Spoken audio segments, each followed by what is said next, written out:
Pela TV Assembleia, você está assistindo mais um programa Ponto de Vista. Hoje estamos falando sobre jiu-jitsu.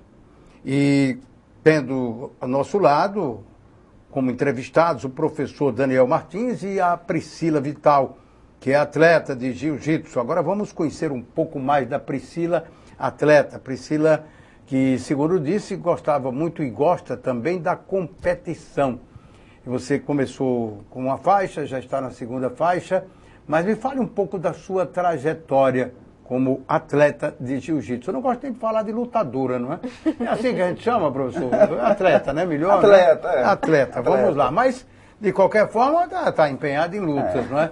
E aí, Priscila, como é que a gente pode falar sobre você? Se apresente. Então, nessa carreira de atleta, né? Eu comecei na faixa branca a competir. Competi o alagoano, que são 3 etapas, na verdade, na época era 3 etapas, agora só é uma. Quando foi isso? Em 2012. Aí ganhei as 2 etapas e como eu ganhei 2, não precisava lutar a terceira, porque aí já me sagrei campeã alagoana. Depois disso já fui pro Mundial. Aí eu fui vice-campeã mundial, depois eu fui pro PAN, fiquei em terceiro lugar, depois eu fui pro alagoano de novo, ganhei. E, em seguida, fui campeã pernambucana, depois fui campeã absoluta também pernambucana, que são todos os pesos juntos, né? Que eu sou da categoria pluma. Pluma é a categoria mais leve que tem. Mais leve do que a leve. mais leve do que a leve. É. E eu fui campeã absoluta mesmo sendo mais leve, que são todos os pesos juntos, mesmo com as meninas mais pesadas. E já fui campeã absoluta 2 vezes, e a última vez fui campeã absoluta da faixa azul e roxa. Que a roxa é a faixa acima da azul. Então, fui campeã absoluta com pessoas mais graduadas e mais pesadas também. E mais pesadas. Agora, você falou aí do PAN. Onde foi o PAN que você esteve? O PAN e o Mundial foram em São Paulo. O PAN e o Mundial, os dois foram lá em São Paulo. Os dois foram em São Paulo. E aqui em Alagoas você tem sido sempre campeã? Então, até hoje eu sou invicta, né? Graças a Deus, aqui em Alagoas. Já participei do alagoano e de um campeonato também local. Agora, tem sido fácil, Priscila, competir no jiu-jitsu? Fácil não é, né? Porque hoje o pessoal, desde a faixa branca, já leva de uma forma bem profissional. Aqui em Maceió não tanto, mas fora as pessoas têm bastante apoio de suplemento, bastante apoio em treinos, em todos os aspectos, assim, médicos. Aqui em Maceió não é tanto profissional, mas quando a gente vai para São Paulo, para um mundial, alguma coisa assim, a gente vê a diferença, assim, das pessoas aqui, que levam mais a sério. Isso. Né? As pessoas lá fora levam mais a sério, assim. Então, se a gente também não levar a sério aqui, fica mais para baixo. Quer dizer, é uma desvantagem que vocês levam, sabendo que os de lá têm mais apoio? A gente fica triste, né? Porque a gente treina tanto quanto eles, viaja tanto quanto eles e o apoio aqui é bem menor, né? As pessoas não gostam muito de apoiar o esporte aqui. Não sei porquê, né? Porque a gente leva a logo da empresa, sempre fala... Mas as pessoas aqui não gostam de apoiar. Não se ligam muito nisso, né? Esse é um problema sério de que todos os atletas chegam aqui, mas você, de alguma forma, tem quem lhe apoie. E agora, a gente, nesse espaço aqui, oferece a oportunidade para que você diga com quem você conta. Então, desde o começo, assim, o SESMAC vem me apoiando, desde quando eu só fui campeã alagoana, porque as pessoas olham, foi vice-campeã mundial, então vamos apoiar.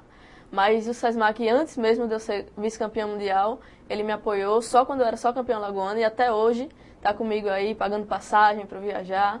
E também a minha nutricionista, Cris Pavese, que está comigo aí. São essas 2 pessoas que até hoje estão acreditando aí. São essas 2 pessoas com quem você conta. E evidentemente que com a equipe Aliança, né? O trabalho do professor. Agora, Priscila... Você tem planos assim? A gente vê muito atleta aqui de Alagoas que se destaca e depois, justamente por essa falta de apoio, né, eles acabam se transferindo para um lugar maior onde a vida deles também vai mudar, porque eles vão passar a ser profissionais ao extremo. Há também essa diferença, né? Você tem um ideal próximo disso ou não? Na verdade, assim, se eu puder viver do jiu-jitsu, ótimo, né?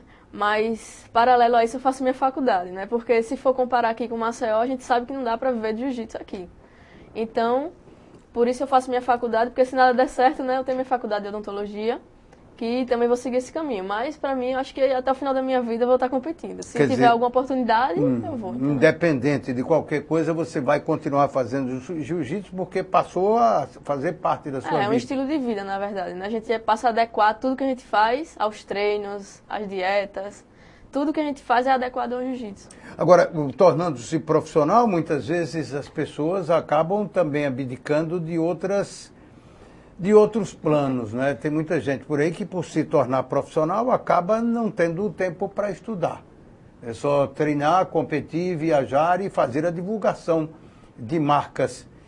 Isso seria alguma frustração para você? Você tem na odontologia apenas, como você deixou entender, uma válvula de escape ou quer ser mesmo odontóloga? Não, na verdade eu tento deixar o equilíbrio dos dois. Nem fazer mais por um nem por outro. A odontologia, para mim, eu gosto tão quanto o jiu-jitsu, entendeu? Então, procuro sempre...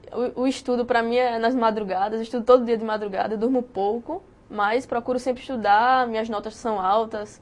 Não deixo a faculdade de lado de jeito nenhum. Agora, professor Daniel, agora vamos ver se o senhor vai puxar aqui a orelha da Priscila, não é? Ela falou aí, eu durmo pouco, durmo de madrugada porque vou estudar. E isso é prejudicial ao atleta? Atrapalha o rendimento, né? Quando você não tem uma boa noite de sono, atrapalha o rendimento. Só que a Priscila, ela é um caso específico, porque além da faculdade, ela tem um filho pequeno. Então, quer dizer, o menino sempre acorda à noite, então ela tem que dar atenção, ela tem que acordar de madrugada. Então, quer dizer, é aquela questão que eu falei a princípio, da superação. Então, ela se supera, ela vence esses obstáculos, e mesmo assim, ela consegue ter bons resultados. Agora, antes que ela responda, né, eu pergunto a você, isso aí, esse fato de ter que acordar de madrugada por conta do filho, ou não dormir cedo porque está estudando, isso acaba interferindo também na alimentação da pessoa? Atrapalha. Atrapalha porque fica um pouco desregrado a alimentação dela. Mas assim, ao máximo, por exemplo, ela passa o dia praticamente todo na rua. Então ela anda sempre com uma bolsa enorme, com toda a alimentação dela dividida em potinhos, para comer tal horário, para comer esse em tal horário, e assim tentar suprir um pouco dessa dificuldade que ela tem. Mas ela sempre prepara a comida dela, leva para fora, ela não come comida da rua. Então tem esse cuidado também. O máximo que ela pode fazer, o legal é esse. Mesmo que a gente às vezes não atinja o nosso objetivo, ela faz o melhor que ela pode. E isso, para a gente, para a academia, é o mais importante. A pessoa tentar fazer sempre o melhor dentro do que a vida oferece. É a tal da superação. A tal da superação. Ô Priscila, agora ele falou aí da sacola, da bolsa que você anda aí, agora despertou a curiosidade, certamente, do telespectador, não é? Você, qual é a sua alimentação? Eu falei para ele dizer como é que devia ser, ele disse, não, ela se cuida e tal. A sua alimentação, que é recomendada, como é que é? Então, minha alimentação, ela evita ao máximo glúten, evita totalmente fritura, refrigerante, essas coisas assim a gente nem comenta, porque a gente faz tempo que a gente não come assim, sabe? Fritura, refrigerante não existe assim pra gente. Então, o que evito na minha dieta é glúten, como mais coisas naturais, evito comer industrializados, coisas da terra mesmo, macaxeira, batata doce, tudo que não tem molho, a carne da gente com pouco sal, tudo grelhado, sem fritura. E dentro da bolsa não vem tudo isso, claro, não é? Imagina. Porque na verdade não tem volume de comida, né? A gente só separa porque a gente come várias vezes num dia, né? Então são pequenas quantidades de alimentos, só que divididas em potinhos, né? Agora, então, muita fruta, principalmente, você carrega na bolsa? Bastante fruta, mas mais essa parte assim de batata doce, mais essa parte natural assim e com energia, né? Porque também só uma fruta, às vezes, para o que a gente faz, a gente não rende tanto no treino. Então a gente tem que comer uma coisa assim, pesada, mas que não seja gordurosa, entendeu? Pesada no bom sentido, digamos assim, né? Agora, Priscila, e as suas próximas metas? Quais são os seus planos imediatos no jiu-jitsu? O que é que vem aí pela frente? Então, a gente está indo para o Mundial agora e em seguida para o São Paulo International Open, que também é uma competição a nível mundial. Então, é como se fosse 2 mundiais numa semana só, entendeu? E aí a meta da gente totalmente voltada para isso agora. Os treinos voltados para isso, musculação, dieta, tudo voltado para isso. E você já tem ideia da dificuldade que vai encontrar pela frente? Até porque eu já participei do Mundial, né? Então vou voltar lá, vou tentar. Fui vice, agora vou tentar ser campeã. E o São Paulo Open não, porque é uma competição nova, na verdade. Mas também é um nível bastante alto, né? Porque vem pessoas de fora, pessoal preparado. Então a gente tem que se preparar também para estar melhor que eles. Professor, o Daniel, e na equipe lá na Aliança, vocês têm um nível de competitividade bom para o treinamento dela? Isso também pesa na hora de chegar para uma competição? Ah, com certeza. Na Aliança a gente tem um cuidado de tudo que acontece, porque jiu-jitsu muda muito. Jiu-jitsu, ele sempre se transforma. Sempre tem uma posição nova, sempre um golpe se aperfeiçoa. Então a gente tem sempre que estar atualizado. Então para isso a gente sempre está em seminários de fora, professores de fora. Nosso mestre Fábio Gugel, o mestre Alexandre Paiva, vem para cá também para Maceió para fazer seminários, nos deixar atualizado. A gente viaja muito, vai para academias, para nossa sede, que é em São Paulo, ou na nossa sede no Rio, e passa uma semana ou 15 dias treinando lá e traz isso para eles. Então, manter eles vendo o que o pessoal de fora está vendo faz com que a gente tenha mais ou menos o mesmo nível. Acaba isso ajudando nessa questão de competitividade. Eu fiz a pergunta porque muitas vezes, se você não tiver com um nível equilibrado, de repente você chega em outro local, numa competição com atletas de outros estados, né? Aí você sente um impacto grande. Os nossos não têm sentido isso. Porque o que acontece? Tem muitos lugares por aí que as pessoas só veem posição de jiu-jitsu no YouTube. Né? Tudo vai recorrer à internet. Só que na internet tem muita posição errada, tem muito posicionamento errado, tem professores que não sabem o que estão falando, mas postaram um vídeo, porque hoje qualquer um pode postar um vídeo. Né? Se o senhor quiser postar um vídeo de jiu-jitsu, bota lá jiu-jitsu e vão acreditar que é uma técnica. Então, assim, a gente toma esse cuidado para ir na fonte, que geralmente é no Rio e em São Paulo, que é onde o jiu-jitsu é mais forte no Brasil. Então, a gente sempre vai para lá, para sugar, para trazer para cá o que tem de melhor acontecendo hoje no mundo no jiu-jitsu. Agora, você falou aí no YouTube, eu me lembrei do que eu falo sempre com redes sociais, né? É um perigo, as pessoas acreditam em tudo que está colocado ali, né? Passa uma curtir, a compartilhar, sem saber nem de longe quem foi a pessoa que escreveu e se aquilo ali é uma verdade, né? E Maceió tem um hábito também de valorizar tudo que é de fora. Então, se por exemplo, se eu mostro uma posição de jiu-jitsu para a Priscila e ela vê uma posição de um cara do Rio Grande do Sul fazendo, a tendência às vezes da pessoa é dar mais credibilidade a quem é de fora. Então, o que falta hoje, eu acho que é uma coisa até cultural aqui de Maceió. A gente tem que valorizar mais as coisas da terra, porque tem muita coisa acontecendo aqui em Maceió de qualidade e que o próprio alagoano não valoriza. Priscila, você usa muito a internet? Lhe ajuda também como competidora de jiu-jitsu? Eu uso, mas é como o Daniel falou, assim, procurar da fonte, né? Eu uso para ver nossos mestres, Fábio Gugel, Alexandre Paiva, alguém da nossa equipe, porque a nossa equipe tem vários campeões mundiais, né? Então eu procuro ver o que é que eles fazem, o seminário deles. Se for procurar qualquer pessoa assim, com certeza a gente vai estar aprendendo alguma coisa errada. Com certeza. Priscila, boa sorte nessa próxima competição. Obrigada. Foi um prazer recebê-la aqui no Ponto de Vista, tá bom? Obrigada pela oportunidade e com certeza eu vou trazer aí esse título para Maceió. Tá, então, quando vier de lá para cá, apareça aqui de novo para que a gente possa fazer outro belo programa de comemoração, tá? Com certeza. Daqui a pouco, a gente, depois do intervalo, vai continuar conversando com o professor Daniel Martins. Eu quero que ele me fale mais sobre a equipe Aliança Maceió, sobre a equipe Aliança e a Aliança Maceió. E também conversando com o William Carneiro, que é outro atleta da equipe, também campeão. Já, já. Olá, telespectador, nós estamos começando agora pela sua TV Assembleia mais um programa Ponto de Vista. O programa hoje é dedicado ao esporte, é dedicado ao jiu-jitsu. Nós estamos recebendo aqui como convidados 2 atletas e um professor da Aliança Maceió, uma equipe de jiu-jitsu que tem entre seus campeões esses atletas que estão aqui hoje conosco e vieram conversar com a gente. Estou me referindo a Priscila Vital e ao professor Daniel Martins, que estarão comigo e com vocês, telespectadores, nos 2 primeiros blocos do programa. Depois o William Carneiro, também atleta, que é mais conhecido como Formigão, né? Depois ele vai explicar a gente por quê. Ele também estará aqui conversando com a gente, falando da sua participação no Jiu-Jitsu de Alagoas, no Jiu-Jitsu do Brasil. Professor Daniel, muito obrigado por ter vindo, é um prazer recebê-lo aqui no nosso ponto de vista. Um prazer nosso e obrigado pelo convite. Você, Priscila, muito obrigado por ter vindo, é ótimo recebê-la aqui também na TV Assembleia. Eu que agradeço, obrigada pela oportunidade. Professor Daniel, o que a gente pode dizer para o telespectador sobre esse esporte, o jiu-jitsu?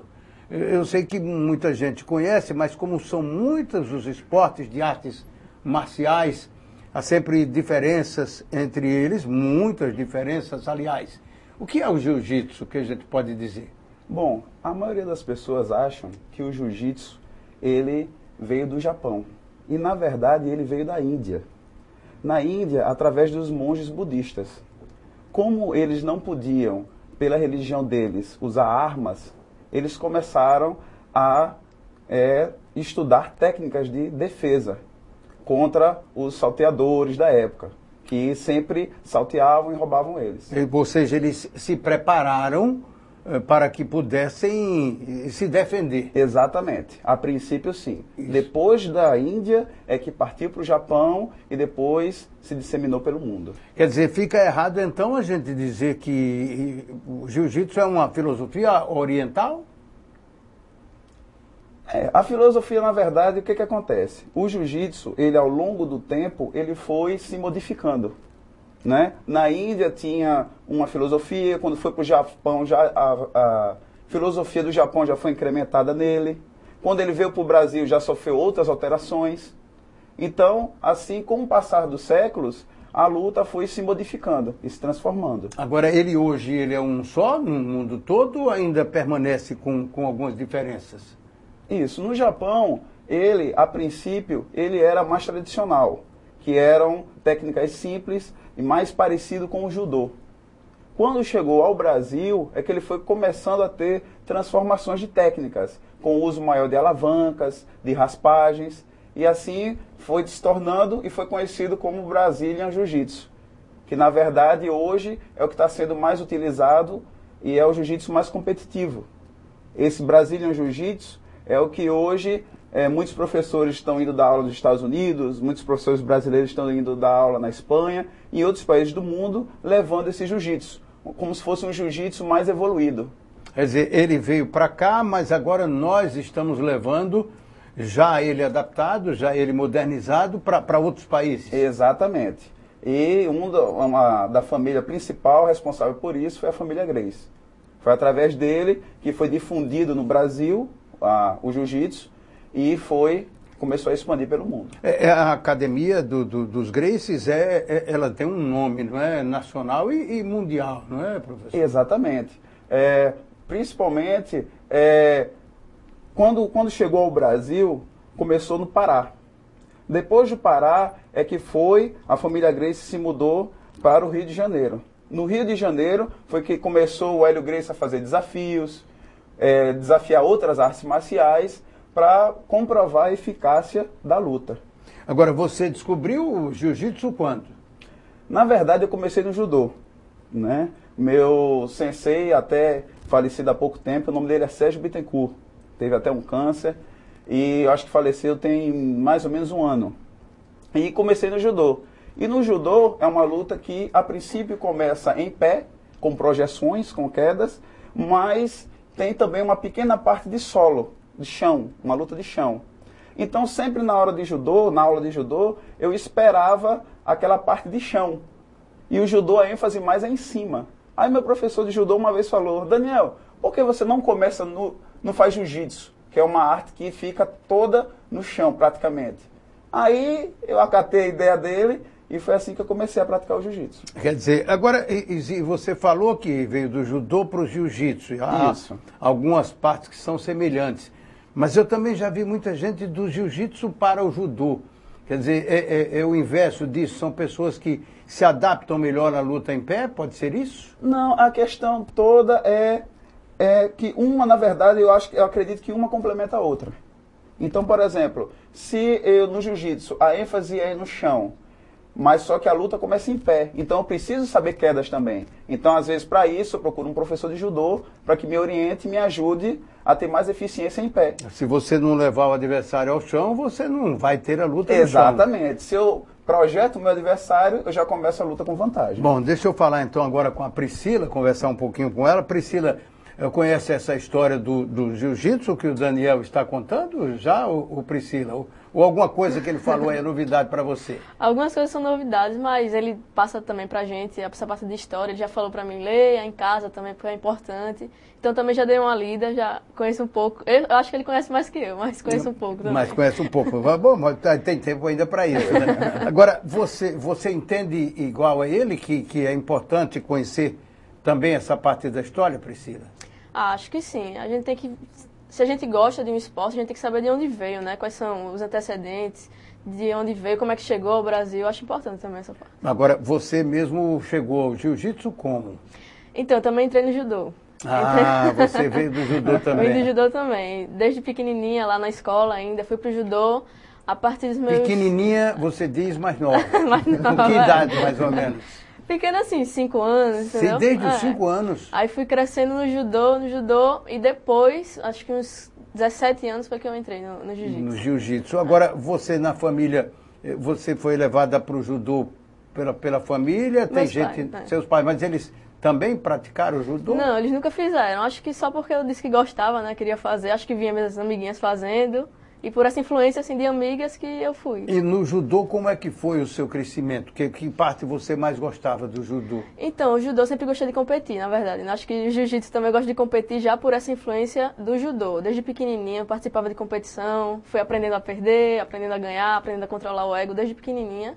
E quando entrei no jiu-jitsu, essa influência assim, de competições pegou desde o início, porque desde a faixa branca do jiu-jitsu que eu estou competindo também. Agora, faixa branca, depois você foi para que faixa? Para azul, estou na azul hoje. Está na azul, é a segunda faixa? Segunda faixa. Ô Priscila, agora você diz assim, eu aprendi a controlar o meu ego, essa questão relacionada a vitórias. A gente sabe que há uma disciplina muito grande, né, em todas essas artes, que a gente diz artes marciais. O jiu-jitsu lhe moldou mais do que o judô? Ou era porque você já chegou lá aos 17 anos, já tinha um discernimento maior das coisas? Acho que me moldou bastante também, porque a equipe em si, todo mundo ganha alguma coisa, assim, vamos dizer. Tem o William que vai falar também que ele ganha várias coisas, mas todo mundo da equipe tem o ego, assim, tem um pé no chão, entendeu? Acho que isso também influencia bastante. No judô, como tinha muita criança e tal, quando a gente ganhava alguma competição, criança gosta, né, de tá contando vantagem e tal, mas como todo mundo lá é adulto, todo mundo pé no chão, acho que isso influencia também. E você aprendeu mais isso no jiu-jitsu? No jiu-jitsu. No judô, na verdade, foi moldando, porque criança, né, a gente vai educando, mas quando chegou já na fase adulta, acho que também moldou bastante. Agora, em casa e no estudo, na escola, você faz faculdade já? Faço faculdade. Então, na faculdade, no seu dia a dia, o que é que o judô e o jiu-jitsu mudaram, Priscila? Eu aprendi a não julgar as pessoas, a respeitar todo mundo do jeito que é. Eu não fico subestimando ninguém, entendeu? Falo com todo mundo, gosto de ser educado com todo mundo, não subestimo ninguém. Acho que aprendi mais isso, porque às vezes a gente vê um adversário, esse aí eu consigo ganhar fácil. Mas na verdade não é assim. Eu acho que na vida também é isso, né? A gente vê uma pessoa e acha que pode ser melhor do que a pessoa e na verdade não é assim, né? Não é assim. Professor Daniel, deixa eu voltar para o senhor agora. O jiu-jitsu ensina muito isso, é importante para a formação não apenas do atleta, do competidor, mas principalmente do cidadão? É um dos pilares do jiu-jitsu, é a educação. A gente educa o ser humano não só no tatame, mas para a vida. A gente trabalha a questão de ego, a mesma pessoa que ganha no treino é a mesma que perde.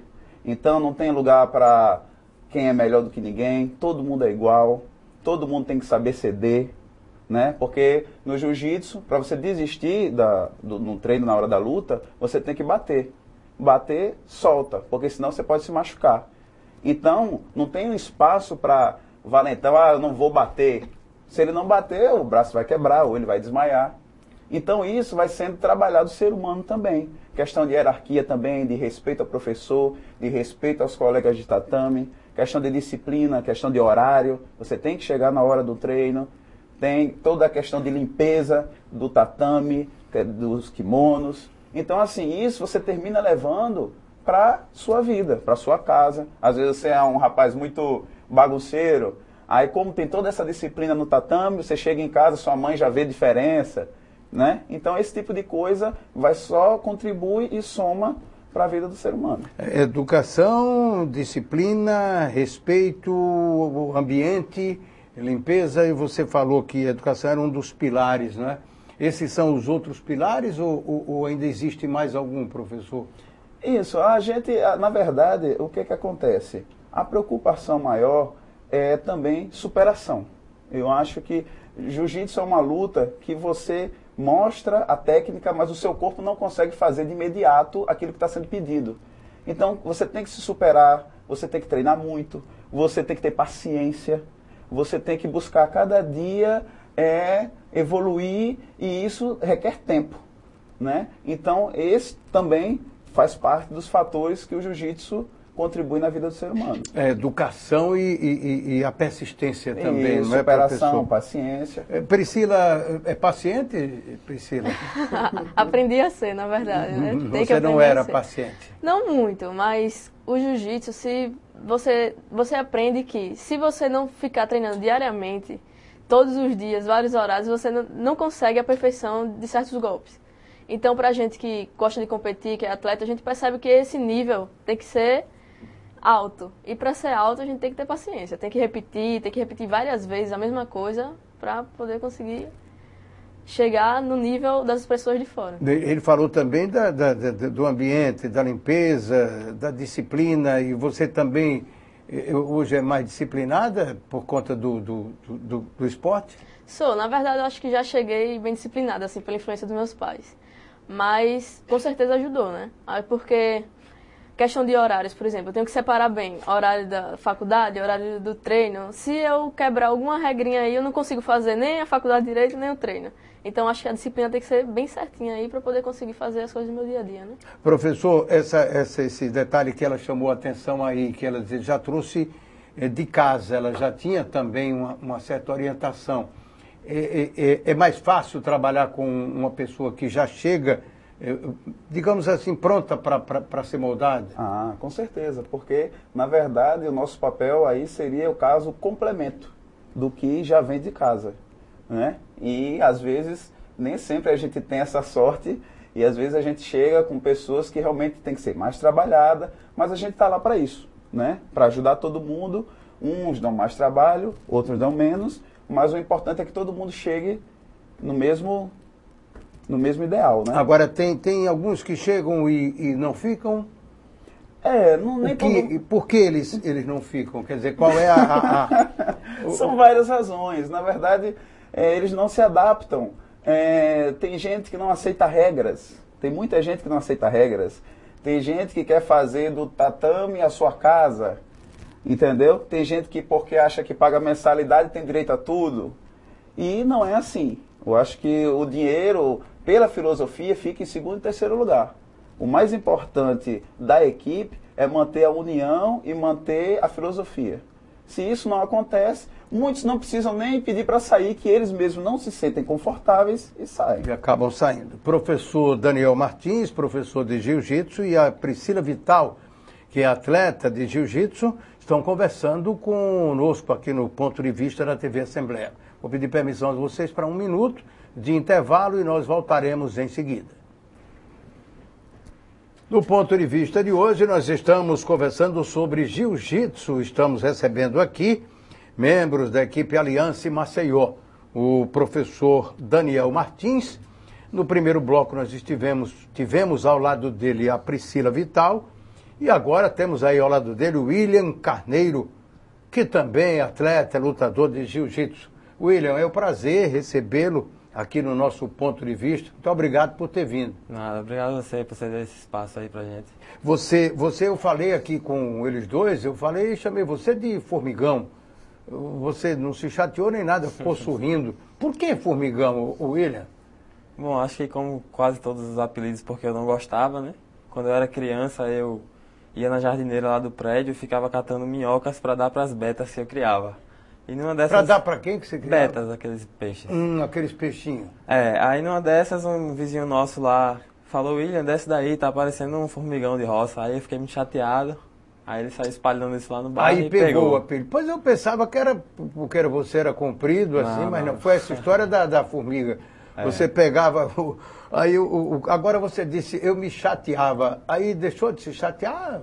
Acostumou? Né? Fui obrigado a aceitar na marra. E a turma na equipe Aliança também usa o formigão? Ou esqueceu que seu nome é William ou ainda chama de William? Isso é mais de pessoa para pessoa, né? O Daniel sempre me trata pelo nome, acho que é até coisa pessoal dele de chamar as pessoas pelo nome.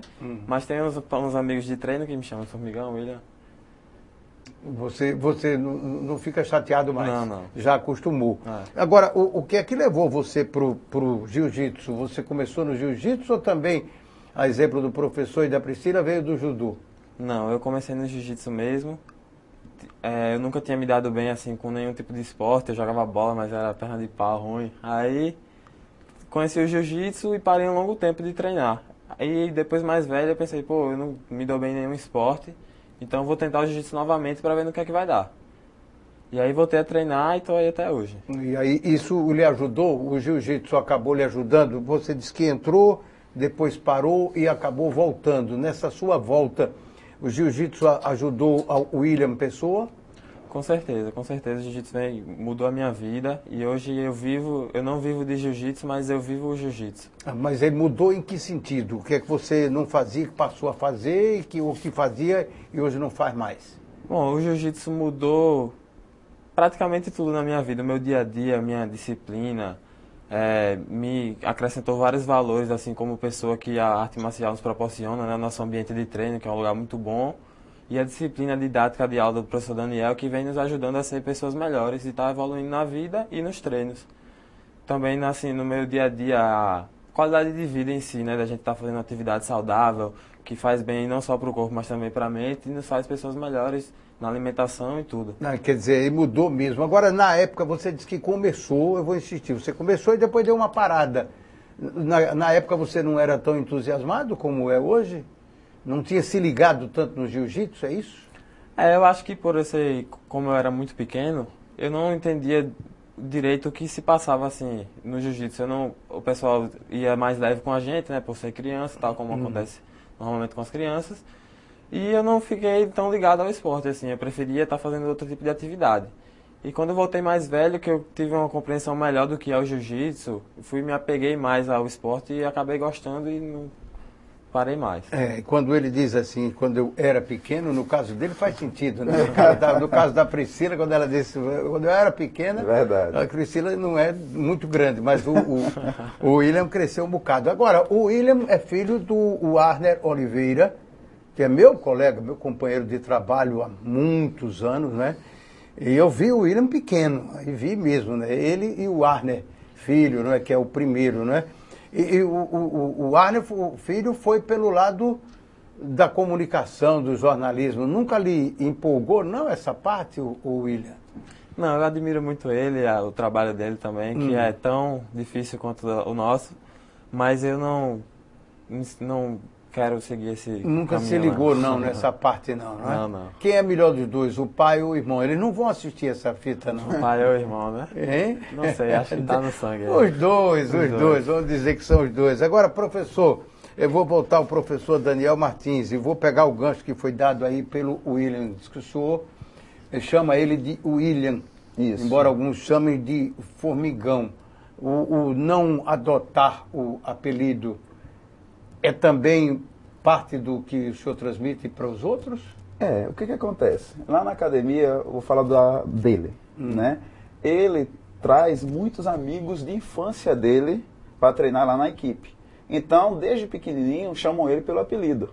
Mas só que na equipe não é uma prática que eu costumo usar, porque nem todo mundo gosta, fica pejorativo. Então, para evitar qualquer tipo de problema, eu gosto de chamar todo mundo pelo nome. Então, esse negócio de apelido, nem colocar apelido, eu não sou muito a favor, não. Hoje eu vejo que as pessoas têm uma preocupação muito maior, né? Porque passam até a falar em bullying, né? Porque na minha época de garoto, eu sei que faz muito mais tempo do que a época sua e da dele e da Priscila principalmente, mas eu tinha meu time tinha o Gaguinho, tinha o Neguinho, tinha o Tonho Urubu, né? Tinha o não sei o que, Macumba, e ninguém se importava, né? Porque era uma forma de um tratar o outro de uma maneira agradável, de uma maneira amigável, tudo isso. Mas hoje, os dias hoje são diferentes, né, professor? E às vezes isso provoca um mal-estar. Eu tenho alunos que já chegam e se apresentam com apelido. Por exemplo, eu tenho um aluno meu que se chama Cebola, né? O nome dele é Ignaldo, mas eu perguntei o nome dele. Quando ele chegou, ele disse que é Cebola. Então você vê que não tem problema e já cai nisso dentro do que você falou, de intimidade, ele não se incomoda, que tanto é que ele falou. Mas nem todo mundo é assim, né? Então, para não errar por mais, prefiro fazer menos. Então, prefiro tratar pelo nome, até por questão de respeito, de tudo, entendeu? Então, eu acho bacana chamar pelo nome. Bom, agora vamos falar sobre o William Carneiro, não é? A gente não falou nos blocos anteriores sobre a Priscila, mas como ela já saiu, depois eu vou pedir para o senhor também falar um pouco sobre ela como competidora, como lutadora. Me fale sobre esse rapaz. Bom, o William, ele é uma pessoa que ele vem aos poucos evoluindo. Ele entrou porque gosta de jiu-jitsu, sempre mostrou prazer em treinar, mas em ter prazer e ter disciplina tem uma distância enorme. Então, nesse tempo que ele está, a gente vem trabalhando isso nele, que esse prazer também se transforma em atitude, em acordar cedo, em treinar, em cuidar da alimentação, em cuidar do peso. Porque muita gente treina de qualquer jeito, estou satisfeito, vai embora. E um campeão não se forma assim. Você não basta só querer ser um campeão, você tem que formar meios para chegar lá. Então é isso que a gente vem trabalhando ao longo do tempo e graças a Deus ele tem respondido bem e à altura a isso. E uma das coisas são os resultados que ele está tendo.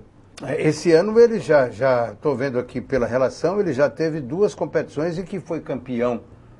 Como foram essas competições? Depois ele vai falar sobre as dificuldades, mas o Campeonato Pernambucano, a primeira etapa, e o Brasileiro Região Nordeste, não é? Isso. Nós fomos em que mês foi, William? O Pernambucano foi em abril. Fomos em abril para Pernambuco. Ele fez 4 lutas e finalizou as 3, né, sendo campeão pernambucano. E agora, por último, ele foi para um Brasileiro Regional, que acontece geralmente no estado da Bahia, e que ele também sagrou-se campeão. A faixa dele qual é? Ele é faixa azul. Faixa azul. E o peso? Ele é um peso leve. Peso leve, não é? É mais pesado do que o pluma. Mais pesado que o pluma. E William, agora essas 2 competições, eu quero que você primeiro se refira a essas 2 competições. Como é que foi no Pernambucano que você foi campeão? Aliás, os 2 você foi campeão invicto, não é? Como foi no Pernambucano a sequência de lutas? Então, no Pernambucano eu fiz 4 lutas e o intervalo entre elas é para ser, no mínimo, a metade do tempo de luta, que no caso são 6 minutos, então o descanso entre uma e outra vão ser 3. Às vezes passa, às vezes é um pouco antes, mas é mais ou menos isso. Média de 3. E a partir do momento que começa a categoria, você vai ficar lutando até acabar. Eu fiz 4 lutas, ganhei todas elas, 3 por finalização e 1 por pontos.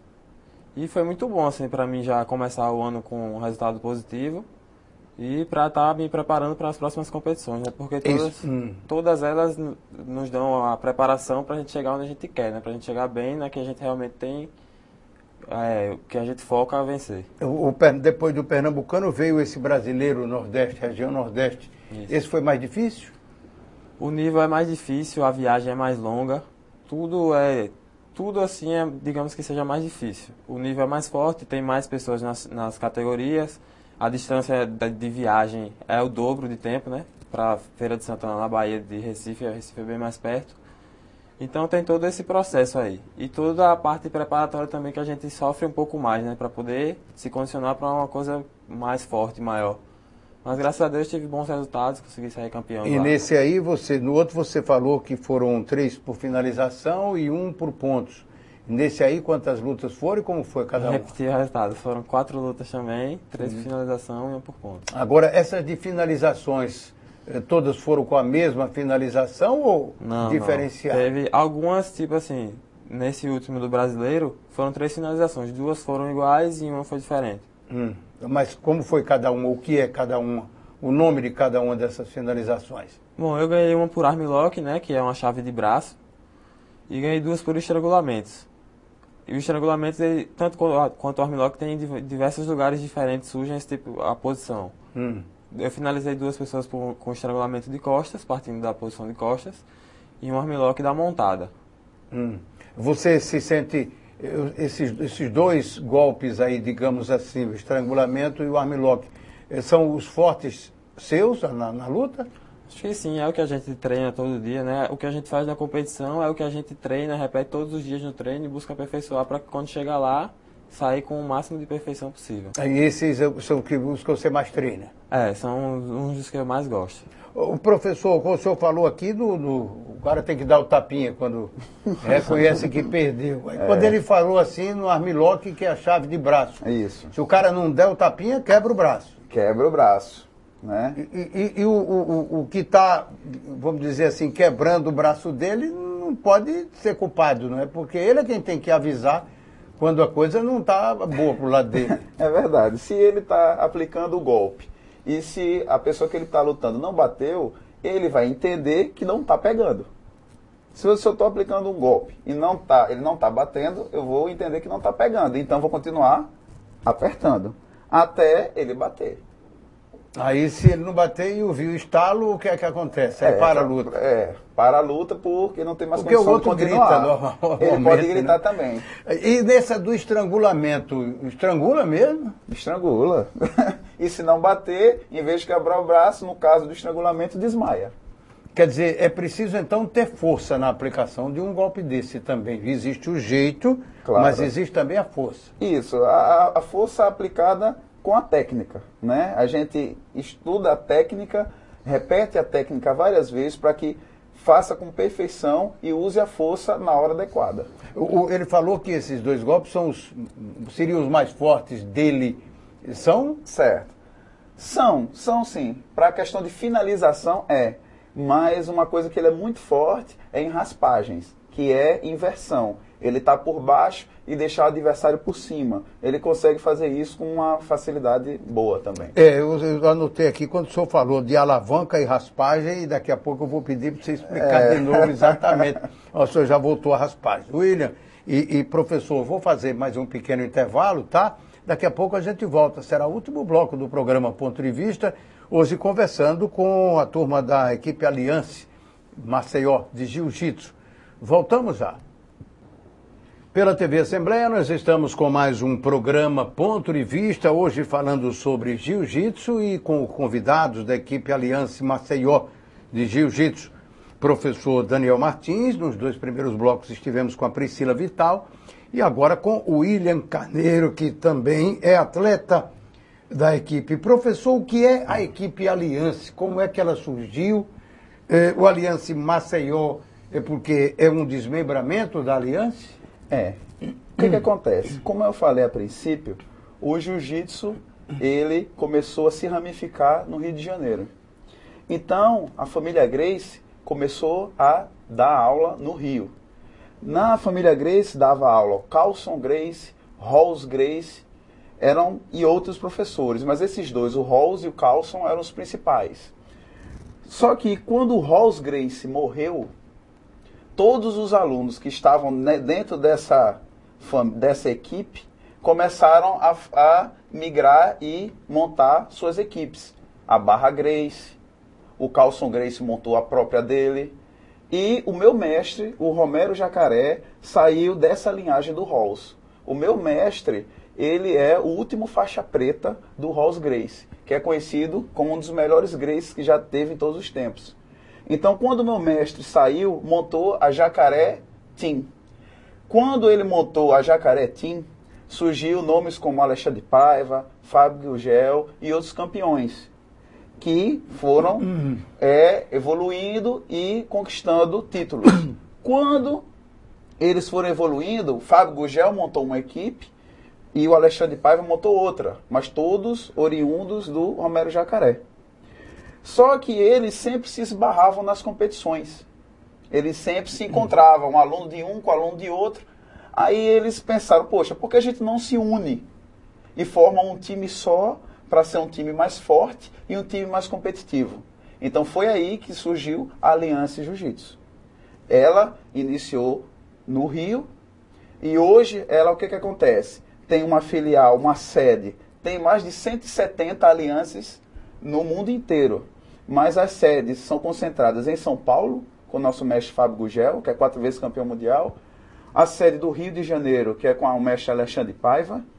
E a sede em Atlanta, que é o do Romero Jacaré, que ele depois se mudou para Atlanta. E hoje a gente traz essa linhagem para cá, para Maceió. Nós somos uma equipe relativamente nova, né, aqui no estado, e trazendo esse modelo novo de jiu-jitsu, essa forma diferente de trabalhar o jiu-jitsu. Agora, vocês todos obedecem uma mesma linha de conduta, de trabalho, há uma direção, digamos assim, nacional? Sim. O que acontece? Na equipe, nós passamos por vários processos. Temos módulos de professores. Por exemplo, eu tenho que ir para São Paulo para fazer o módulo de professor.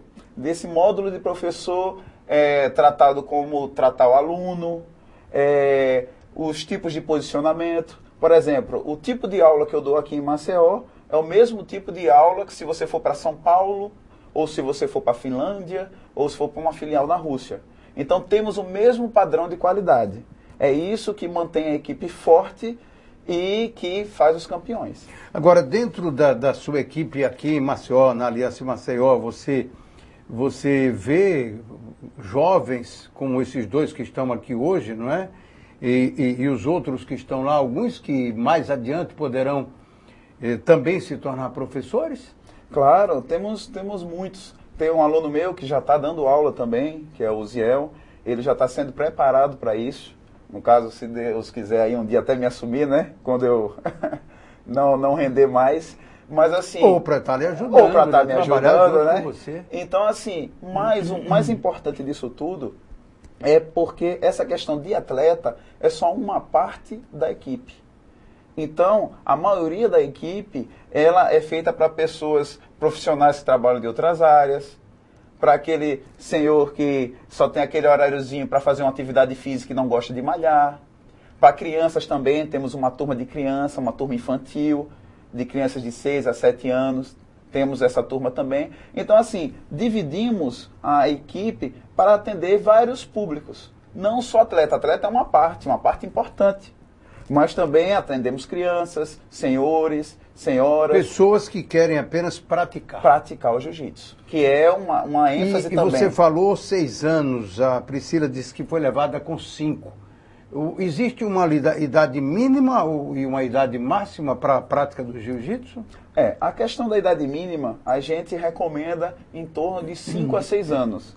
Porque a criança já está mais durinha, já está com um entendimento um pouco melhor, né? Porque antes disso a criança fica muito dispersa. Então não dá para fazer o trabalho que deve ser feito. E com relação até à idade, não tem problema nenhum. Até você sempre buscando, tá fazendo exames médicos, tudo, sem problema algum. Saúde pode fazer e até 200 anos. Né? Saúde e disposição, vai em frente. Agora, William, ele falou aí que alguns, de repente, podem mais adiante ser professores. Não vamos falar sobre isso agora, que você é um atleta, não é? Em ascensão, pelo visto. Mas onde é que você pretende chegar com o jiu-jitsu? Bom, hoje eu realmente não me vejo como professor, me vejo mais como atleta mesmo. E espero um dia ter condições para chegar no topo do mundo do jiu-jitsu, para ser campeão mundial, brasileiro e todos os campeonatos mais importantes que tem na modalidade. Você acha que isso é uma coisa não digo, claro que impossível não, mas eu digo, você é uma coisa, entende que é uma coisa que pode acontecer em breve? Você já está sendo um dos melhores ao nível que você disputa, mas num crescimento acelerado? Acredito que sim, né? Acho que a evolução só depende da gente e também da oportunidade que a gente possa vir a ter, né? Quanto antes eu tiver a oportunidade de estar tentando me enquadrar no nível que eu quero chegar, melhor. E mesmo não estando, só de eu estar participando, de estar perto, eu vou estar me colocando onde eu quero chegar, entendeu? Eu sei. Eu vou estar me capacitando a estar ali entre onde eu quero chegar. Eu perguntei a Priscila, ela falou, depois que o Daniel falou sobre YouTube e tudo mais, você também já se preocupou em conhecer a história do jiu-jitsu e ficar atualizado também com as técnicas que estão surgindo? Com certeza, eu participo também dessa parte da história do jiu-jitsu, eu vejo tudo que tem na história do jiu-jitsu, eu vejo de onde surgiu e como as transformações que ele passou até hoje para mim estar atualizado dentro do meu esporte, né? E estar sempre ativo aí, sempre vendo as novidades que vão surgindo, sempre estar buscando evoluir com isso também. Agora a próxima competição, qual vai ser? A próxima competição que eu tenho em vista é o Mundial de São Paulo, né? Conjunto que vai anteceder esse São Paulo Open. Uhum. Mas eu pretendo estar lutando alguma coisa antes também para estar chegando lá com mais ritmo de competição. Quer dizer, você está procurando uma outra competição para poder fazer uma... Para se avaliar, né? E para também se condicionar melhor, psicologicamente e fisicamente. Agora, tirando a questão do patrocínio, que eu vou perguntar depois, qual é a sua maior dificuldade sem o patrocínio? É tempo? É conciliar? Alguma outra dificuldade você enfrenta? Bom, não tanto assim, né? A dificuldade que a gente passa é a dificuldade de se preparar mesmo, de você estar dormindo bem, comendo bem, malhando, treinando direito. Então eu tenho que estar me abdicando de várias coisas que eu gostaria de fazer, que todo mundo gosta de fazer. Por exemplo, comer.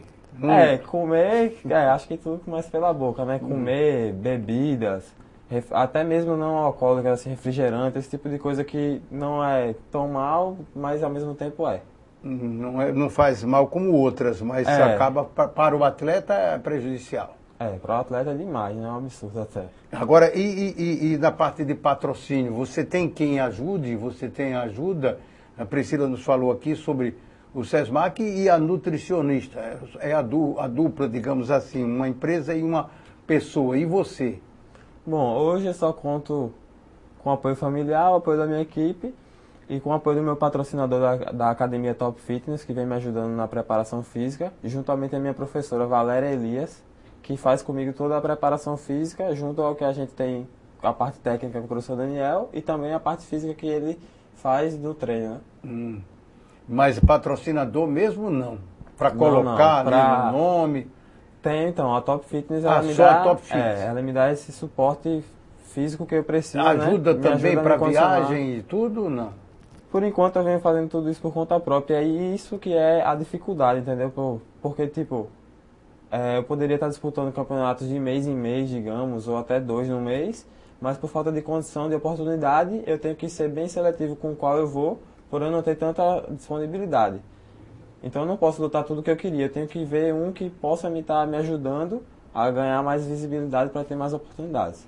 E aí, professor, essa é uma dificuldade de todos eles, né? Infelizmente a gente vai voltar de novo, vai voltar a reclamar daquilo que já estamos batendo, que é a falta de apoio, né? Depois que o cara é campeão, muitas vezes até aparece, mas antes, olha, que esse já é campeão e ainda não apareceu. Para Priscila, já era o SESMAC antes dela ser campeã, tornou-se campeã, mas continua sendo a mesma ajuda. Agora, eu disse que ia pedir você para falar sobre ela. Você falou sobre o William e ela, como competidora, como lutadora, professor. O que é que se pode dizer sobre ela?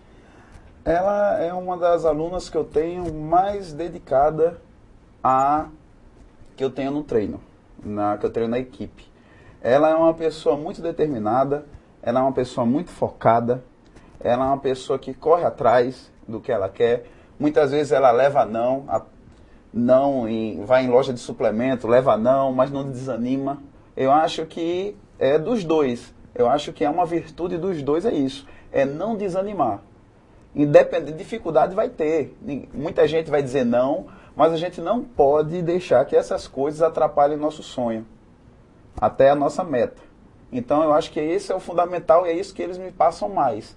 Essa motivação que apesar das dificuldades, eles vão vencer e vão conseguir chegar onde querem. Agora o William falou sobre academia, sobre preparação física. Certo. É muito importante também você ter uma força dessa numa academia, quer dizer, a aplicação física também vale muito? É importantíssimo, porque se você não tem um condicionamento físico, você não aguenta pôr em prática as técnicas que você tem. Né? Você não tem ritmo de treino, você não consegue lutar bem, você consegue render pouco. Então a preparação física ajuda a você aplicar as técnicas com mais eficiência e ter um rendimento muito maior. Muito bem, William, muito obrigado por ter vindo aqui. Foi um prazer conhecê-lo, que como disse, quando eu vi o William a última vez, ele era pequenininho, não era um formiguinha, hoje já é formigão. Foi um prazer recebê-lo aqui, parabéns pelos resultados, né, e boa sorte nas competições futuras, tudo de bom para você, tá? Valeu, muito obrigado aí pelo espaço, pelo apoio, né, de estar nos ajudando também a crescer no esporte e na vida aí. Com certeza. Professor Daniel, muito obrigado por ter vindo. O senhor quer dar uma dica aí de como as pessoas podem procurar a academia, a equipe Aliança Maceió, para que possam, de repente, entrar também com ajuda para os campeões e futuros campeões? Bom, a equipe Aliança hoje, Maceió, ela está localizada ali no bairro do Farol, na antiga Rua Goiás, em frente ao Conselho Regional de Farmácia, na Academia Sportivni. O meu telefone de contato é 8880-2860. 8880-2860. Temos turmas para crianças, temos para quem quiser ser competidor e só quem quer praticar. Então, assim, a minha recomendação é essa. Pratiquem jiu-jitsu, que mudou nossas vidas e com certeza vai mudar de vocês também. Muito obrigado ao senhor também. Tá? Obrigado ao professor Daniel Martins, ao William Carneiro, à Priscila Vital, que conosco fizeram hoje o programa Ponto de Vista. A você, telespectador, muito obrigado pela atenção e até o próximo programa aqui na TV Assembleia.